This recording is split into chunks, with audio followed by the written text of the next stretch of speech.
नमस्कार। आपके अपने YouTube चैनल हमारा राजस्थान में आपका स्वागत है। पात्रता एग्जाम 2022 में जो नए टॉपिक जोड़े गए हैं उनमें से आज हम सौर मंडल का अध्ययन करेंगे। तो आज का जो हमारा टॉपिक है वो है सौर मंडल।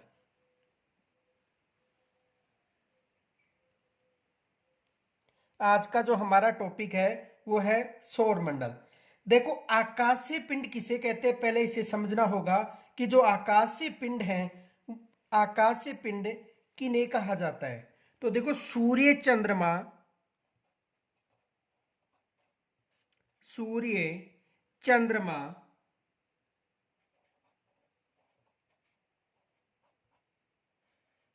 सूर्य चंद्रमा और रात के समय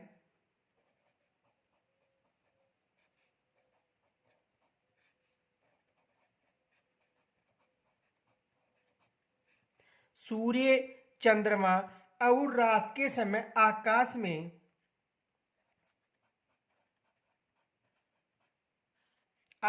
में जगमगाते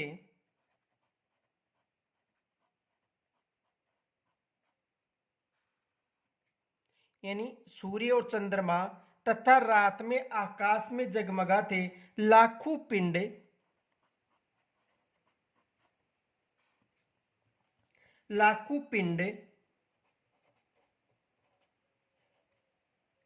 खगोलीय पिंड कहलाते हैं।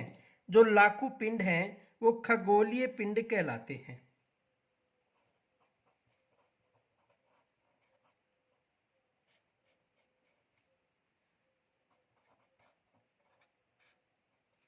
खगोलीय पिंड कहलाते हैं।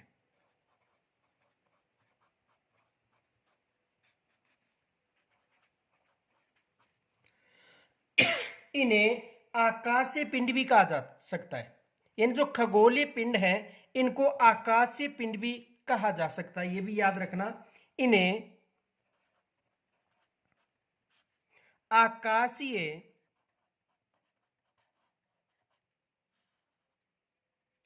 पिंड भी कहा जा सकता है। इन्हें आकाशीय पिंड भी कहा जा सकता है।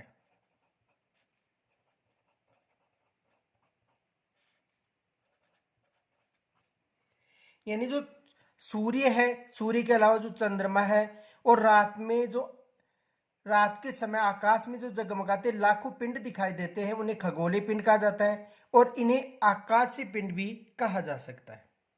और ये जो खगोलीय पिंड है इनको दो भागों में बांटा जा सकता है। ये जो खगोलीय या आकाशीय पिंड है इनको कितने भागों में विभाजित किया जा सकता है? दो भागों में। तो देखो, सभी खगोलीय पिंडों या सभी खगोलीय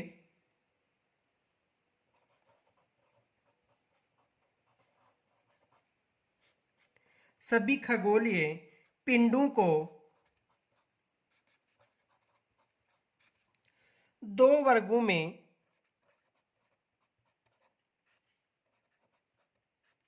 विभाजित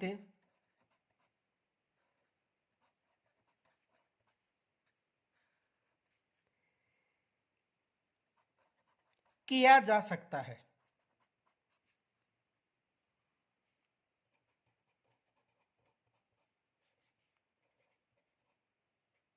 जो निम्न है।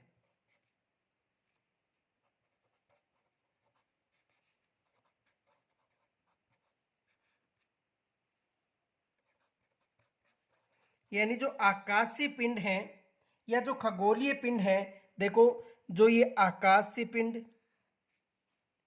या जो खगोलीय पिंड है इनको कितने भागों में विभाजित किया जा सकता है? दो भागों में विभाजित किया जा सकता है। एग्जाम में यहां से प्रश्न बन सकता है। तो देखो, दो कौन कौन से हैं? एक जो पार्ट है वो है तारे और दूसरा है ग्रह। यानी जो आकाशीय पिंड है उनको हम दो भागों में विभाजित कर सकते हैं, तारे व ग्रह के रूप में। तो सबसे पहले तारे किसे कहते हैं और ग्रह किसे कहते हैं, इनका वर्णन करेंगे।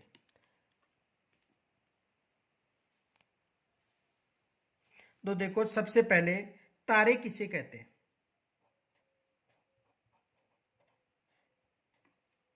यानी जिन खगोलीय पिंडों में अपनी ऊष्मा और प्रकाश होता है, यानी जिन खगोलीय पिंडों में अपनी ऊष्मा और प्रकाश होता है उसे तारे कहते हैं। और ये पिंड हैं वो गैस से बने होते हैं, आकार में बहुत बड़े और गर्म भी होते हैं, और इनमें बहुत अधिक मात्रा में ऊष्मा और प्रकाश का विकिरण भी होता है। ये विशेष याद रखना। तो देखो तारे किसे कहते हैं? जिन खगोलीय पिंडों में जिन खगोलीय पिंडों में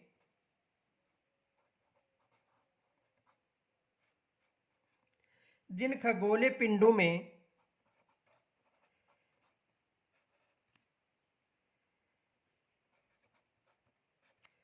अपनी ऊष्मा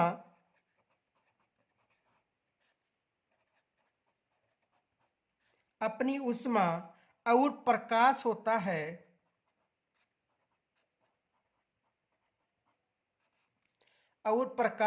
है, यानी देखो तारों की खुद की तो ऊष्मा होती है और खुद का ही प्रकाश होता है। तो जिन खगोलीय पिंडों में अपनी ऊष्मा और प्रकाश होता है वे तारे कहलाते हैं।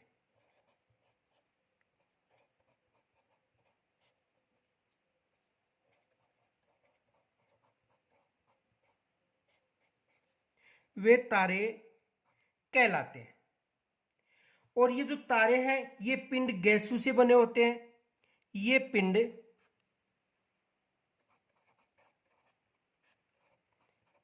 गैसों से बने होते हैं और आकार में बहुत बड़े तथा गर्म होते हैं, और आकार में बहुत बड़े व गर्म होते हैं।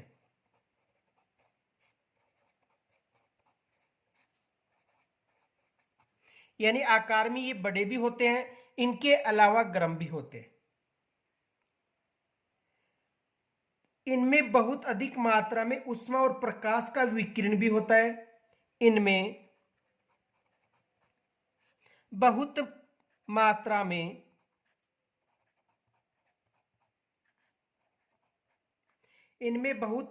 में ऊष्मा और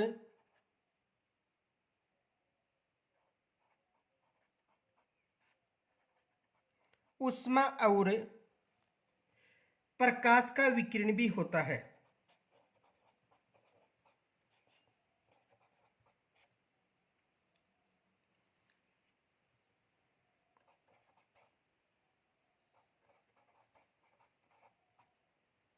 प्रकाश का विकिरण भी होता है।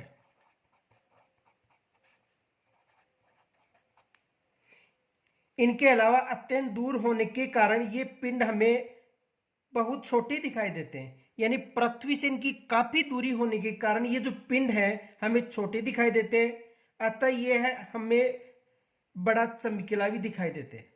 तो देखो अत्यंत दूर होने के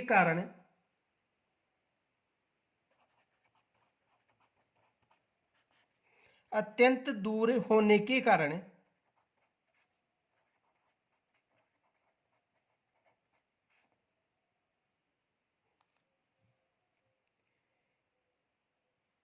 ये पिंड हमें छोटे दिखाई देते हैं।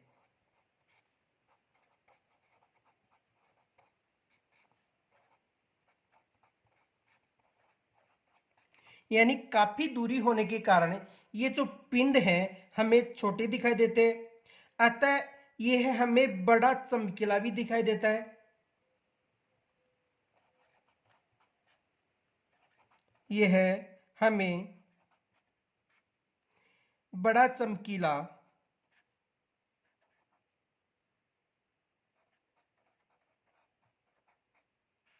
भी दिखाई देता है।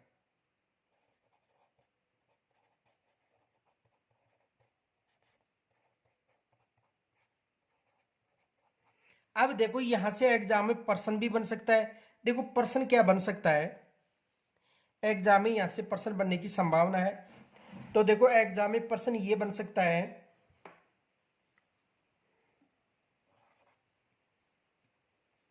निम्न में से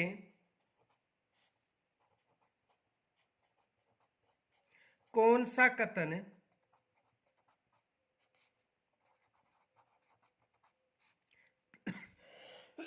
सत्य है। निम्न में से कौन सा कथन सत्य है, एग्जाम में यहां से प्रश्न बन सकता है। देखो एम में मिलेगा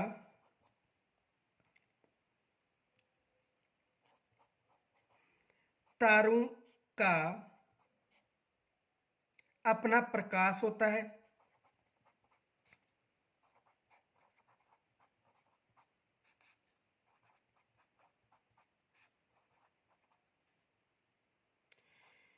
बे में मिलेगा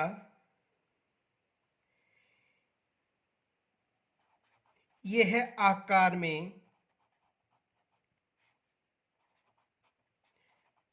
बड़े होते हैं। यह आकार में बड़े होते हैं। से में मिल सकता है ये पिंड गैस से बने होते हैं।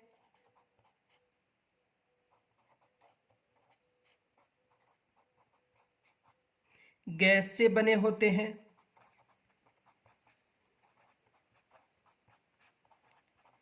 और द में मिल सकता है उपर्युक्त या सभी। तो देखो ये जो इनकी विशेषताएं हैं यहां से एग्जाम में प्रश्न बन सकता है। तो तारों का अपना प्रकाश और ऊष्मा भी होती है, और ये जो तारे पिंड हैं ये गैसों के बने होते हैं। आकार में ये बड़े और गर्म भी होते हैं। तो यहां पर आएगा उपयुक्त सभी। एग्जाम में यहां से प्रश्न बन सकता है, ये विशेष याद रखना। आगे देखो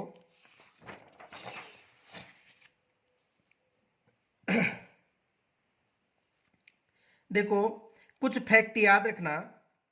एक तो जो सूर्य है वो भी एक तारा है, ये भी याद रखना। जो सूर्य है वो भी एक तारा है। सूर्य भी एक तारा है।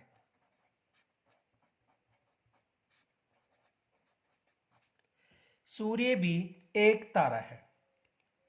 और इनके अलावा देखो रात के समय चमचमाते हुए जो अनगिनत तारे सूर्य के समान ही हैं, जिनकी अपनी ऊष्मा और प्रकाश होता है, ये भी याद रखना। रात के समय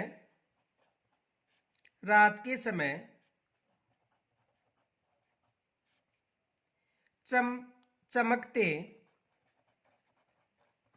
रात के समय चमकते हुए अनगिनत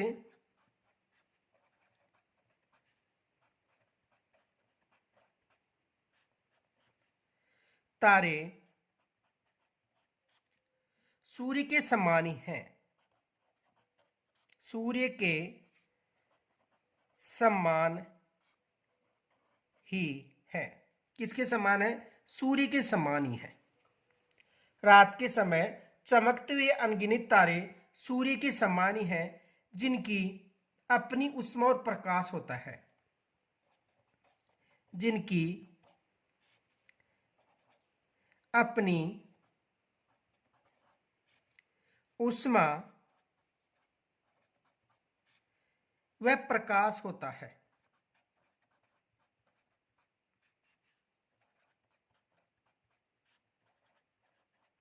यानी इनकी खुद की तो ऊष्मा होती है और स्वयं का ही प्रकाश होता है। और तारों के विभिन्न समूह द्वारा बनाई गई विविध आकृतियों को नक्षत्र मंडल कहा जाता है। ये जो नोट है ये विशेष याद रखना। तो देखो जो तारों के विभिन्न समूह द्वारा तारों की विभिन्न समूह के द्वारा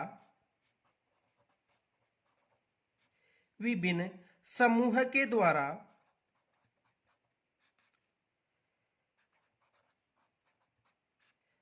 बनाई गई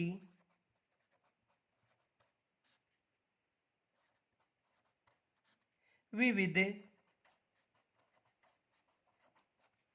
आकृतियां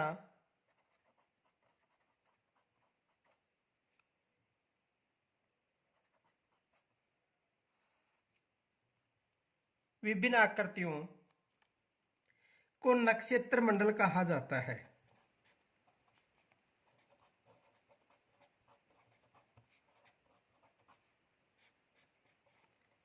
कहा जाता है या कहते हैं, एक ही बात है, कहा जाता है या कहते हैं। तो देखो, तारों की विभिन्न समूह द्वारा बनाई गई विविध जो आकृतियां हैं नक्षत्र मंडल कहा जाता है। एग्जाम में यहां से प्रश्न आया हुआ है, नक्षत्र मंडल किसे कहते हैं? तो तारों की विविध समूह द्वारा बनाई गई जो आकृतियां हैं या तारों की विविध आकृतियों को क्या कहा जाता है? नक्षत्र मंडल। एग्जाम में प्रश्न आ सकता है। देखो, नक्षत्र मंडल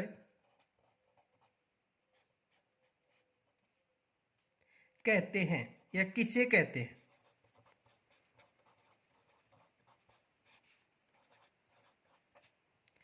तो नक्षत्र मंडल किसे कहते हैं? तारों की जो विविध आकृतियां हैं उन्हें क्या कहा जाता है? नक्षत्र मंडल कहा जाता है। तारों की विविध आकृतियों को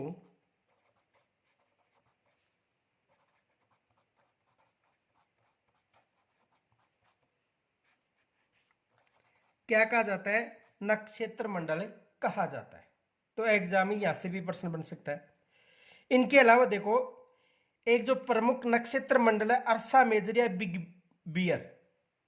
एक प्रमुख जो नक्षत्र मंडल है वो है अर्सा मेजर या बिग बियर।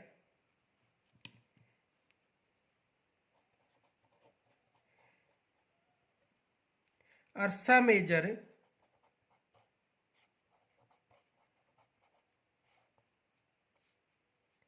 या बिग बियर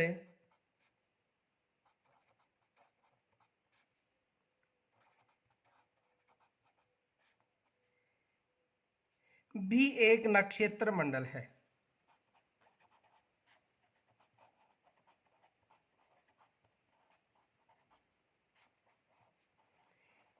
यानी बियर जैसी आकृति है तो उसे नक्षत्र मंडल को अर्सा मेजर या बिग बियर नक्षत्र मंडल भी कहा जाता है। यानी जो तारों के द्वारा जो विभिन्न आकृतियां बनाई जाती हैं उन्हें अलग अलग नामों से पुकारा जाता है और इन्हें नक्षत्र मंडल भी कहा जाता है। एक देखो, सप्तऋषि नक्षत्र मंडल भी है जिसमें 7 तारों का समूह है।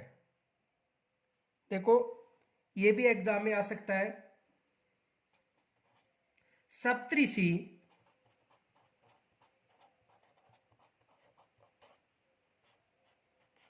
सप्तऋषि यानी सप्त का मतलब 7 और ऋषि का मतलब पंथ। सप्त का मतलब 7 और ऋषि का मतलब पंथ।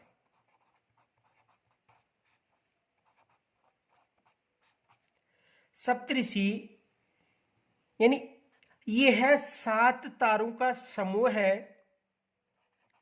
यह है 7 तारों का समूह है। कितने तारों का समूह है? 7 तारों का समूह है जो नक्षत्र मंडल अर्सा मेजर का भाग है, जो कि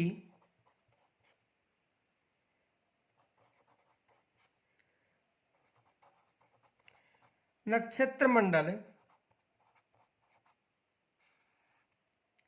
अर्सा मेजर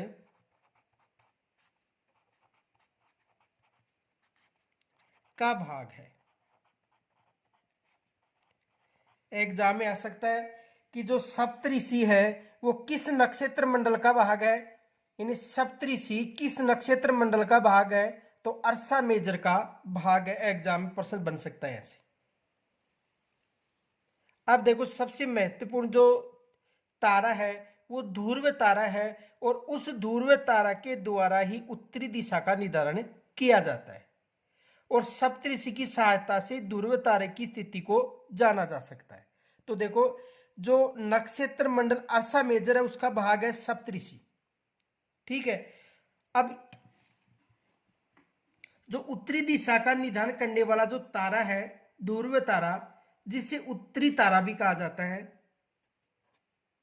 उत्तरी दिशा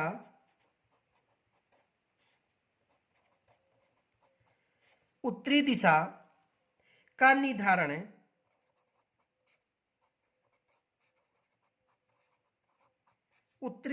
निर्धारण ध्रुव तारे से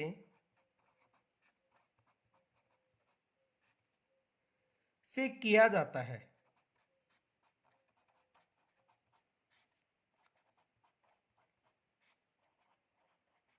किस तारे से किया जाता है?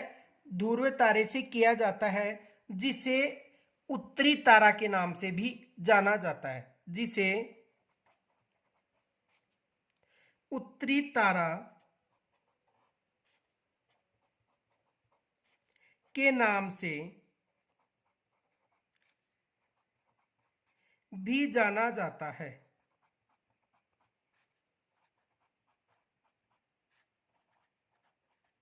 देखो, जो उत्तरी दिशा का निर्धारण किया जाता है किस तारे से?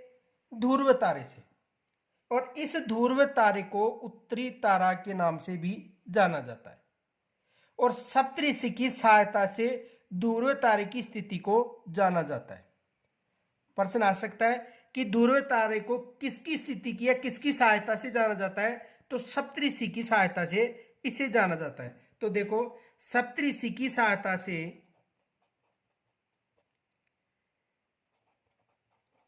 सप्तऋषि की सहायता से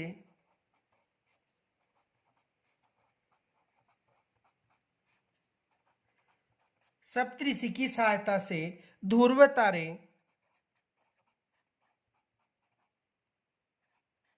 की स्थिति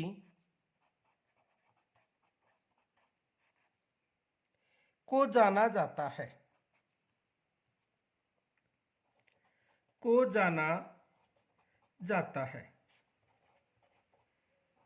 एग्जाम में यहां से देखो प्रश्न ये बन सकता है, ध्रुव तारे की स्थिति को किसकी सहायता से जाना जाता है? ध्रुव तारे की स्थिति को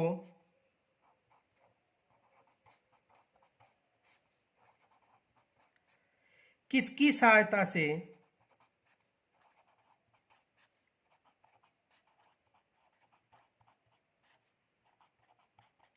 जाना जाता है? एग्जाम में ये प्रश्न बन सकता है कि ध्रुव तारे को किसकी सहायता या किस ध्रुव तारे की जो स्थिति है वो किसकी सहायता से जाना जाता है। तो देखो, यानी जो सप्तऋषि तारों का समूह है उसकी सहायता, ध्रुव तारे की स्थिति को किसकी सहायता से जाना जाता है? जो सप्तऋषि 7 तारों का जो समूह है उसकी सहायता से। सप्त ऋषि समूह की सहायता से। इसमें कितने तारे हैं? 7 तारे। ये विशेष याद रखना। तो इनकी सहायता से इन्हें जाना जाता है। देखो, जो ध्रुव तारा है वो उत्तर दिशा का निर्धारण करता है। ये विशेष याद रखना, एग्जाम में आ सकता है। देखो,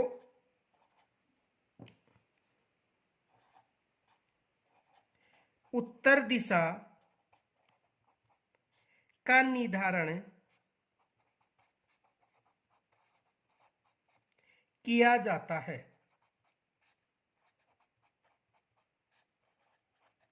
किस तारे से? ध्रुव तारे से।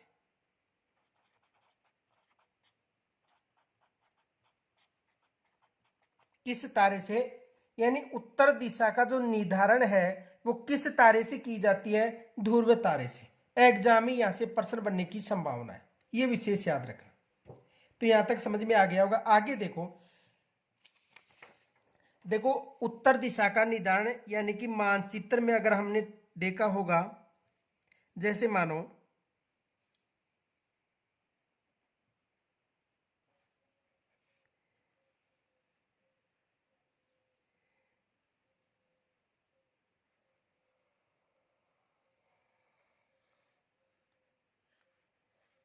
ये भारत है।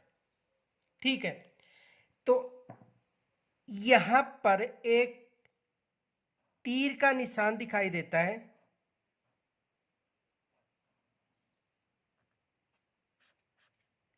और ये जो निशान है उत्तर दिशा का है। किस दिशा का है? उत्तर दिशा का है। और इस दिशा का जो निर्धारण है उत्तर दिशा का, वो किस तारे की सहायता से किया गया था? ध्रुव तारे की सहायता से। किस तारे की सहायता से? ध्रुव तारे की सहायता से। यानी उत्तर दिशा, अगर मानचित्र में आप देखोगे तो एक ऐसा चिन्ह दिखाई देगा, वो उत्तर दिशा का है। और इस जो दिशा उत्तर दिशा है, इसका जो निर्धारण है उत्तर दिशा का, वो किस तारे की सहायता से किया जाता है? ध्रुव तारे की सहायता से। और इस ध्रुव तारे की जो स्थिति है वो सप्तऋषि समूह के द्वारा निर्धारित की जाती है। तो देखो, और इसकी स्थिति किसकी? ध्रुव तारे की, वो सप्तऋषि की सहायता से। सप्तऋषि की सहायता से,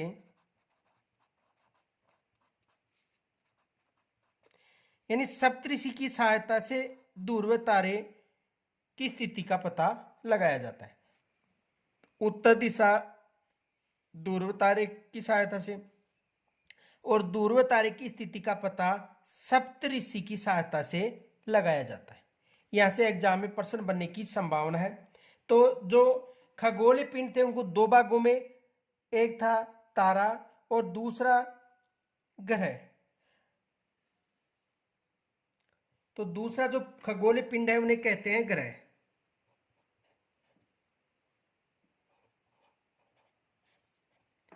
देखो, ग्रह किन्हें कहते हैं? यानी जिन खगोलीय पिंडों में अपनी उष्मा व अपना प्रकाश नहीं होता है, यानी खुद की न तो उष्मा होती है और न प्रकाश होता है, उसे क्या कहा जाता है? ग्रह कहा जाता है। तो देखो, जिन खगोलीय पिंडों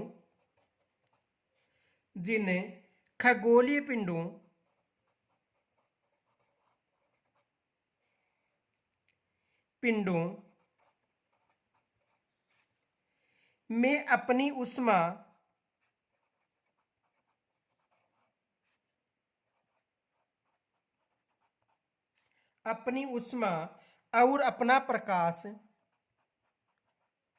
और अपना प्रकाश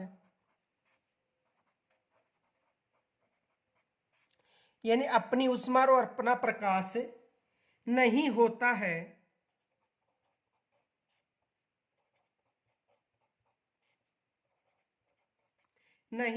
है, वे ग्रह कहलाते हैं।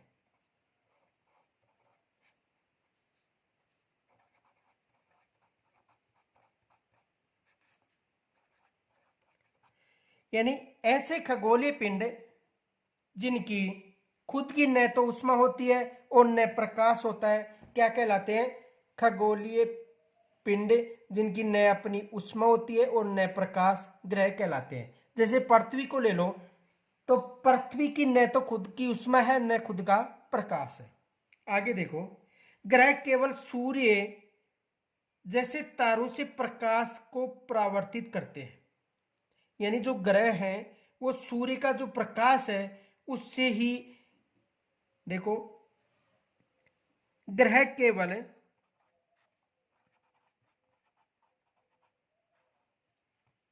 सूर्य जैसे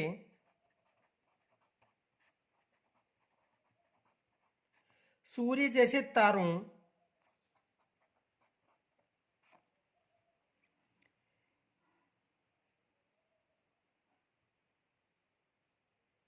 से प्रकाश को परावर्तित करते हैं।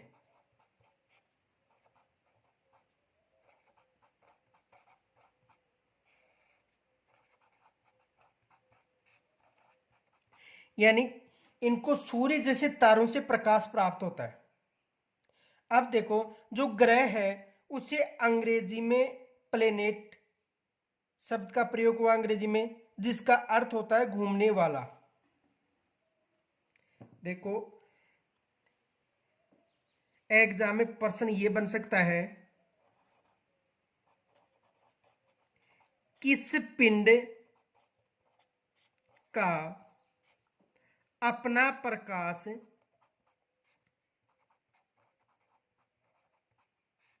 व ऊष्मा नहीं होती है?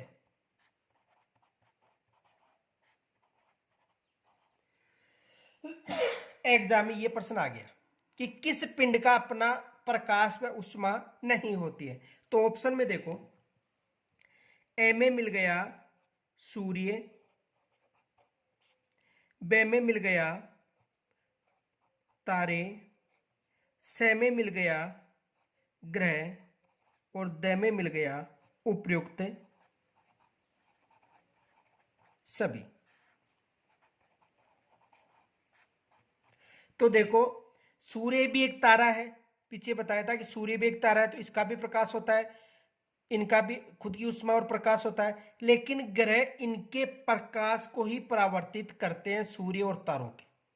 तो इसमें क्या ऑप्शन आएगा? से, क्योंकि ग्रह का न तो कोई प्रकाश होता है और न ही ऊष्मा होती है। आगे देखो,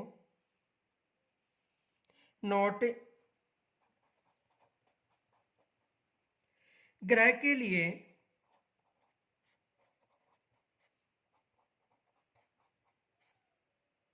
अंग्रेजी में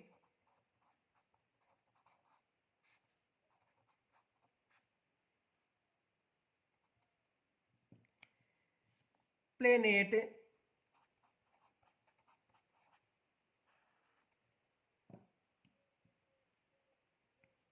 शब्द का प्रयोग होता है।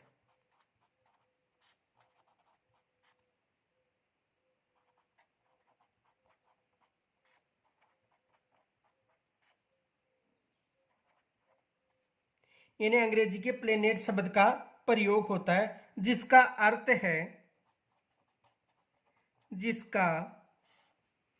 अर्थ है घूमने वाला।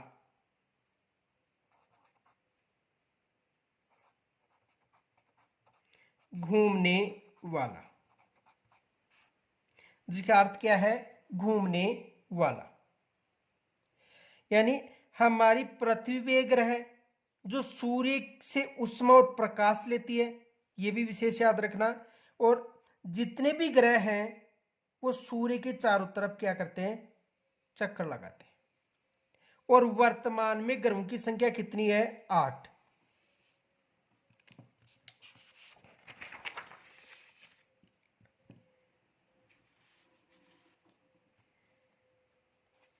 वर्तमान में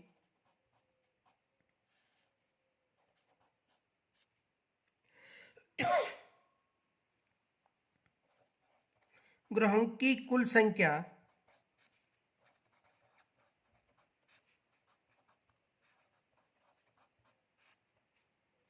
8 है। वर्तमान में जो ग्रह हैं उनकी कुल संख्या कितनी है? 8 है। अब देखो, ये जो ग्रह हैं वो कौन कौन से हैं? यानी देखो, यहां से एग्जाम में प्रश्न, साधारण प्रश्न आ सकता है कि कौन सा ग्रह शामिल नहीं है। तो प्लूटो को वर्तमान में हटा दिया गया है, मान्य नहीं है। तो वर्तमान में जो ग्रहों की संख्या है वो कितनी है? 8। अब देखो,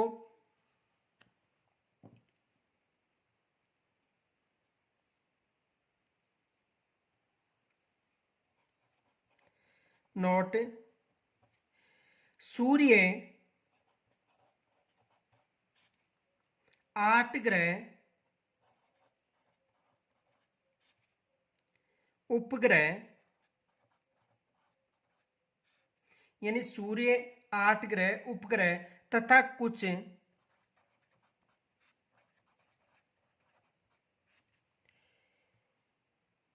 अन्य खगोलीय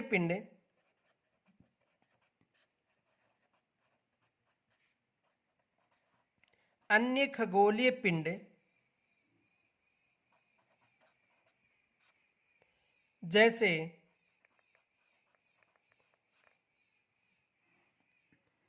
क्षुद्र ग्रह,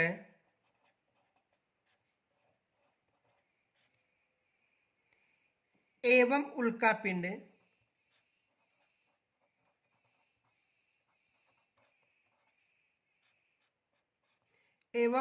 पिंड मिलकर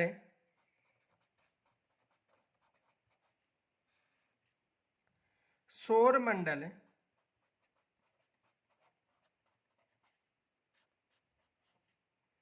का निर्माण करते हैं।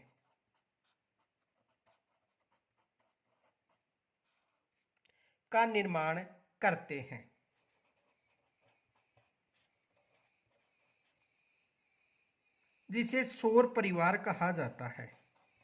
जिसे सौर परिवार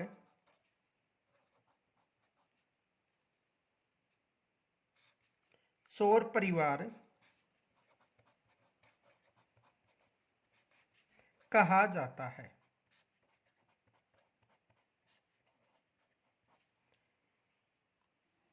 अब देखो, जो सूर्य है उसके प्रकाश से ही ग्रहों यानी कि जो ग्रह हैं वो सूर्य से प्रकाश ग्रहण करते हैं।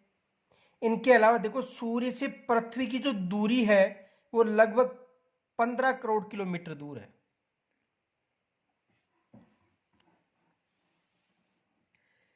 एक फैक्ट और याद रखना, नोट में ही है, सूर्य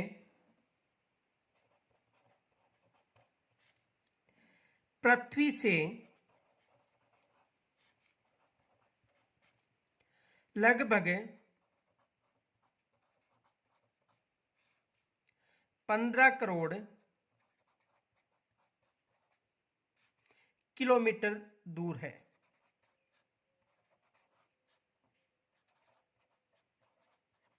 ये नोट विशेष याद रखना दोनों। अब आगे देखो, सबसे पहले जो आंतरिक ग्रह हैं उनका अध्ययन करेंगे और उसके बाद में जो बाह्य ग्रह हैं उनके। तो सूर्य की दूरी के अनुसार जो ग्रहों का क्रम है वो निम्न है। तो देखो, सूर्य से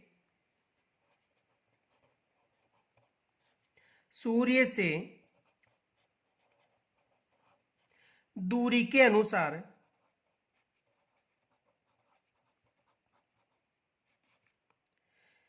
ग्रह,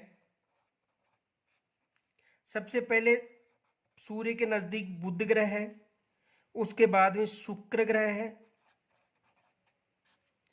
उसके बाद में पृथ्वी है, उसके बाद में मंगल है। बुध, शुक्र, पृथ्वी, मंगल जो आंतरिक ग्रह हैं। उसके बाद में बृहस्पति है,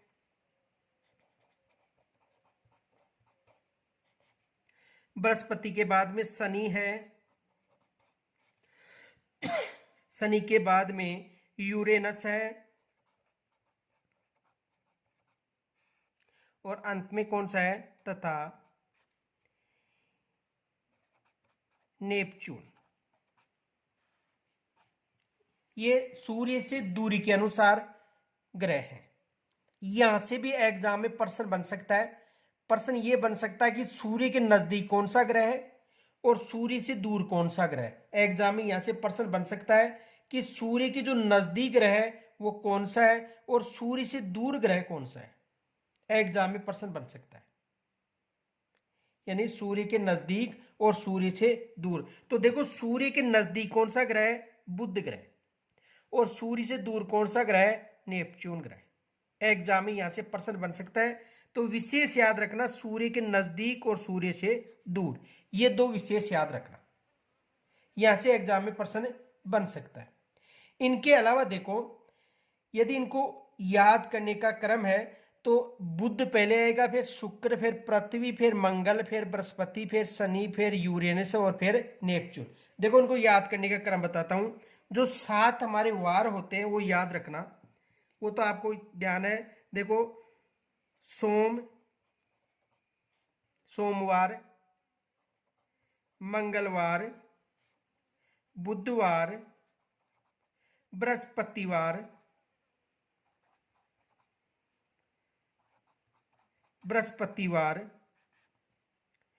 बृहस्पतिवार के बाद में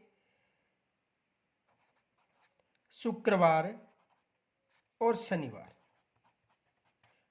और फिर हो जाता है रविवार। देखो, यानी कि सोम मंगल बुध बृहस्पति शुक्र शनि और रविवार। तो सबसे पहले इनका जो क्रम याद करने के लिए देखो साधारण है, वैसे तो याद हो जाएगा अगर न होता हो तो सबसे पहले हम गणेश जी की पूजा करते हैं, यानी सबसे पहले भोग गणेश जी को लगाया जाता है। कहने का मतलब, तो गणेश जी का मतलब बुधवार। तो देखो बुध से गिनो, बुध यहां से प्रारंभ करो, एक को छोड़ते जाओ और एक को गिनते जाओ। बुध के बाद में देखो बृहस्पति को छोड़कर शुक्र हो गया। अब शुक्र के बाद में पहला बुध हो गया, फिर शुक्र हो गया। अब देखो शुक्र को छोड़कर रविवार, रविवार का मतलब पृथ्वी मानो। रविवार को हमने माना पृथ्वी, क्योंकि इस दिन अवकाश होता है तो रवि को पृथ्वी मान लो। तो देखो बुध को छोड़ने, बुध यानी कि बुध गणेश जी के वार से प्रारंभ हो गए, एक को छोड़ो शुक्रवार हो गया, फिर एक को छोड़ो रविवार यानी पृथ्वी, फिर एक को छोड़ो सोम के बाद में क्या आ गया, यानी रविवार के बाद में सोमवार को छोड़ो और क्या हो गया, मंगल हो गया। ठीक है, तो देखो बुध एक को छोड़ो, शुक्र एक को छोड़ो, रवि का मतलब पृथ्वी मानो, फिर एक को छोड़ो सोमवार को और मंगल। तो हो गया क्रम, पहला बुध हो गया, दूसरा शुक्र हो गया, तीसरा पृथ्वी हो गया और चौथा मंगल हो गया। ये आंतरिक ग्रह हो गए। तो देखो आंतरिक ग्रह कौन कौन से हो गए, सबसे पहले गणेश जी के वार से प्रारंभ करते हैं। तो देखो सबसे पहले हो गया बुध, एक को छोड़ने के बाद में आता है शुक्र, एक को छोड़ो रवि का मतलब रविवार के यानी पृथ्वी मानो, पृथ्वी, फिर एक को छोड़ो सोमवार को छोड़ो और हो गया मंगल। तो ये तो कौन से ग्रह हो गए, आंतरिक ग्रह, बुध शुक्र पृथ्वी और मंगल, ये क्रम है। अब देखो मंगल के बाद में एक को छोड़ो बृहस्पति हो गया, मंगल के बाद में एक को छोड़ा तो क्या हो गया, बृहस्पति। तो ये लिख दिया बृहस्पति। एक को छोड़ो तो बृहस्पति के बाद में शुक्र को छोड़ो तो क्या हो गया, बृहस्पति के बाद में एक को छोड़ो शनि हो गया। देखो यानी मंगल तक आ गया, फिर मंगल के बाद में एक को छोड़ने पर क्या होता है, बृहस्पति, फिर एक को छोड़ो, एक को छोड़ने के बाद में क्या होता है, शनि। यहां तक आ गया समझ में। देखो बृहस्पति और बृहस्पति के बाद में एक को छोड़ो शनि, तो ये हो गया शनिवार की जगह शनि ग्रह। ठीक है, फिर दो बचते हैं यूरेनस और नेपच्यून, ये विशेष याद रख लेना आपको, यूरेनस और लास्ट में कौन सा हो गया, नेपच्यून। ये कौन से हो गए, बाह्य ग्रह। तो इन ग्रहों का क्रम देखो, सोमवार मंगलवार बुधवार बृहस्पतिवार शुक्रवार शनिवार और रविवार। रविवार को पृथ्वी लिख देना पहले ही, रविवार की जगह पृथ्वी मान लेना। और गणेश जी के बार से हम कोई भी प्रारंभ करते तो गणेश जी को ही मानते हैं, तो गणेश जी का मतलब बुधवार। तो बुधवार के बाद में एक बार को छोड़ो बृहस्पतिवार को छोड़ने पर शुक्रवार, तो बुध और शुक्र, फिर शनिवार को छोड़ा रविवार यानी पृथ्वी, तो पृथ्वी, फिर सोमवार को छोड़ने पर मंगल यानी मंगल ग्रह, तो ये आंतरिक ग्रह हो गए। फिर मंगलवार के बाद में बुधवार को छोड़ो बृहस्पति, तो बृहस्पति, फिर बृहस्पति के बाद में शुक्र को छोड़ो तो शनि, और लास्ट में यूरेनस और नेपच्यून याद रख लेना। तो ये ग्रहों का सही क्रम है सूर्य से दूरी के अनुसार। किसके अनुसार, सूर्य से दूरी के अनुसार ये जो ग्रह हैं उनका सही क्रम है। ये विशेष याद रखना, एग्जाम में आ सकता है। और दूसरा ये आ सकता है, देखो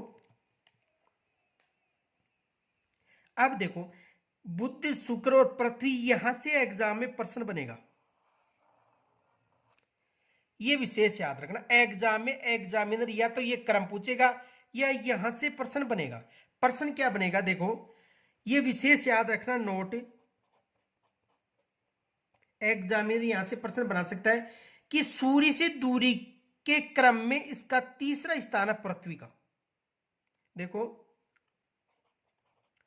सूर्य से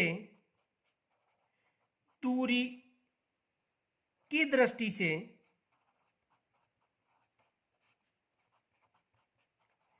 पृथ्वी का तीसरा स्थान है। कौन सा स्थान है, तीसरा स्थान है। कौन सा स्थान हो गया, तीसरा, पहला दूसरा और तीसरा, यहां तक समझ में आ गया होगा। लेकिन आकार की दृष्टि से पांचवा है, आकार की दृष्टि से कौन सा है, पांचवा, ये याद रखना।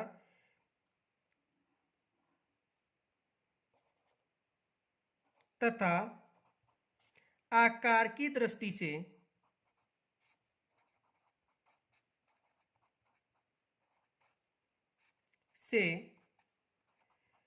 पांचवा स्थान है। आकार की दृष्टि से कौन सा स्थान है, पांचवा स्थान। यहां तक समझ में आ गया होगा। तो सूर्य की दूरी की दृष्टि से तो पहला, दूसरा, तीसरा हो गया, और आकार की दृष्टि से कौन सा स्थान है, पांचवा स्थान है। और एक और प्रश्न भी आ सकता है, यह भी विशेष याद रखना कि जो बुध और शुक्र ग्रह हैं उनके कोई उपग्रह भी नहीं है, इन दोनों के, बुध और शुक्र है, इनके कोई उपग्रह भी नहीं है। और इनके अलावा जो पृथ्वी है, पृथ्वी, तो पृथ्वी की जो आकृति है उस शुक्र के समान मानी जाती है। दोनों की एक सी आकृति है, इसलिए इसी की बहन या भाई भी कहा जाता है। तो देखो एक फैक्ट और याद रखना,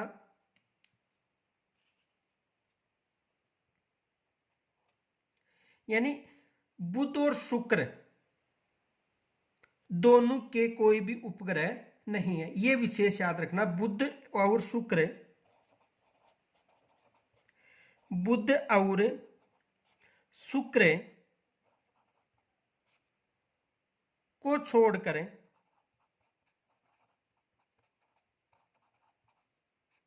बुध और शुक्र को छोड़कर शेष सभी ग्रहों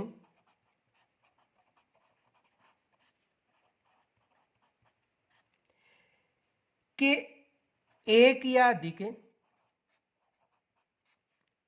अधिक उपग्रह हैं। देखो उपग्रह को भूगोल में चंद्रमा भी बोला जाता है, ये भी याद रखना। कई जगह उपग्रह ने लिखकर चंद्रमा भी मिलेगा, क्योंकि एनसीईआरटी की पुस्तकों में उपग्रह की जगह चंद्रमा मिलता है। तो यह उपग्रह या चंद्रमा एक या एक से अधिक हैं, यानी बुध और शुक्र दो ऐसे ग्रह हैं जिनके कोई भी उपग्रह नहीं है। तो यहां से भी प्रश्न बन सकता है और यहां से भी प्रश्न बन सकता है।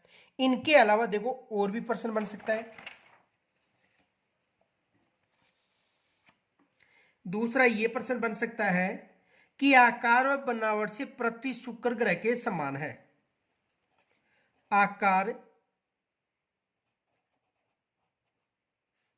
व बनावट, आकार व बनावट में पृथ्वी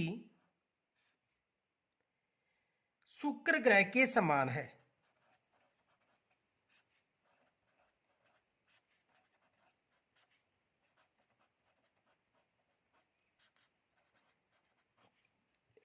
एग्जाम में यहां से भी प्रश्न बन सकता है कि आकार में जो पृथ्वी है वो किसके समान है, शुक्र के समान। एग्जाम में यहां से प्रश्न बन सकता है, ये विशेष याद रखना। एग्जाम में यहां से प्रश्न आ सकता है। इनके अलावा देखो ये जो